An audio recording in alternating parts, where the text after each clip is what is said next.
Saladin, a name that echoes through history, was not born a king, but a soldier. Born in Tikrit, 1137, his Kurdish family lived in a world of conflict. The Christian Crusaders held Jerusalem, a holy city to Muslims. Saladin learned the art of war early, mentored by his uncle, Shirkuh, a powerful general. Shirkuh's ambition led them to Egypt, a land rich and chaotic. Saladin, still young, proved his worth in battle and council. He rose through the ranks, becoming a trusted commander. When Shirkuh died in 1169, Saladin, a seasoned warrior at 32, took the reins of power.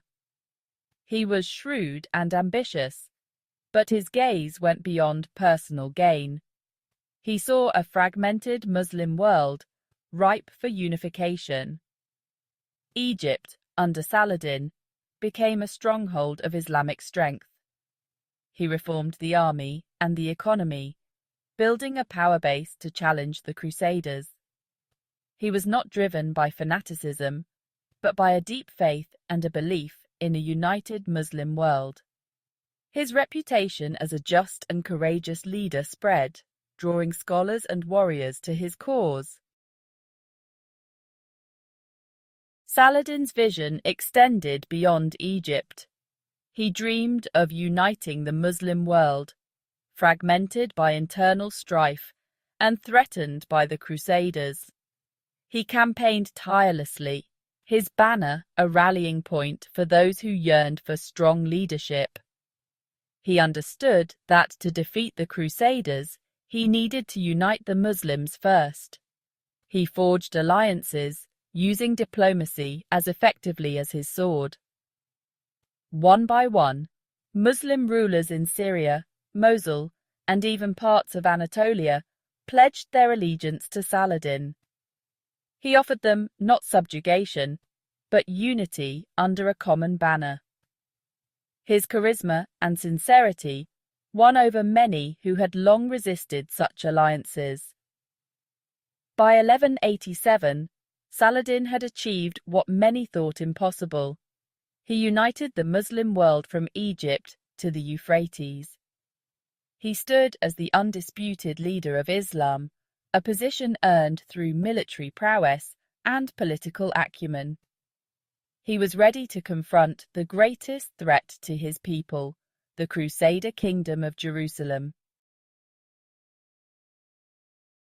The inevitable clash came in the summer of 1187. The Crusader army, under the arrogant Guy of Lusignan, marched to relieve the besieged city of Tiberias. Saladin, a master strategist, saw an opportunity. He lured the Crusaders into a waterless plain, surrounded by hills known as the Horns of Hattin. The July sun beat mercilessly upon the trapped Crusaders. Thirst tormented them, their horses collapsing from exhaustion. Saladin's forces encircled the parched and weary enemy. The Battle of Hattin was short and brutal. The Crusader army, decimated by thirst, heat, and the fury of Saladin's warriors, was crushed. Guy of Lusignan, a symbol of Crusader arrogance, was captured. The true cross, the most sacred relic of Christendom, fell into Saladin's hands. Hattin was more than a military victory. It was a turning point in the Crusades. The legend of Saladin, the Muslim unifier, reached new heights. With the Crusader army shattered, the path to Jerusalem lay open.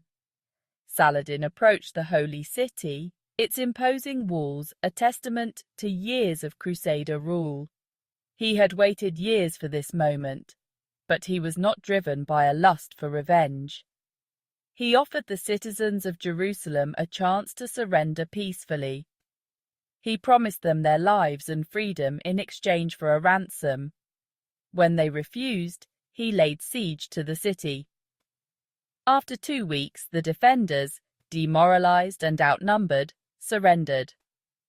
On October 2nd, 1187, Saladin entered Jerusalem, not as a conqueror, but as a liberator. What followed was an act of astonishing mercy. Instead of a bloodbath, which had been the norm in those times, Saladin allowed the Christians to leave safely with their possessions. He even released many prisoners without ransom, demonstrating a compassion rarely seen on the battlefields of that era. Saladin's recapture of Jerusalem sent shockwaves throughout Christendom. Yet, it was his mercy, his chivalry, that truly set him apart. He became a legend, admired even by his enemies. Richard the Lionheart, the English king who would later fight Saladin, respected him deeply. Saladin's reign was not a long one. He died in 1193 at the age of 55, leaving behind a legacy that continues to inspire. He was a brilliant military strategist, a shrewd politician, and a man of deep faith. But it is his compassion, his respect for his enemies, that shines brightest through the mists of time.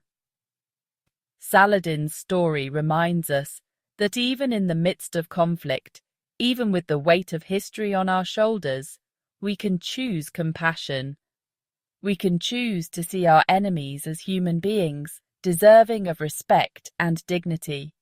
That is the true legacy of Saladin, the hero who recaptured Jerusalem.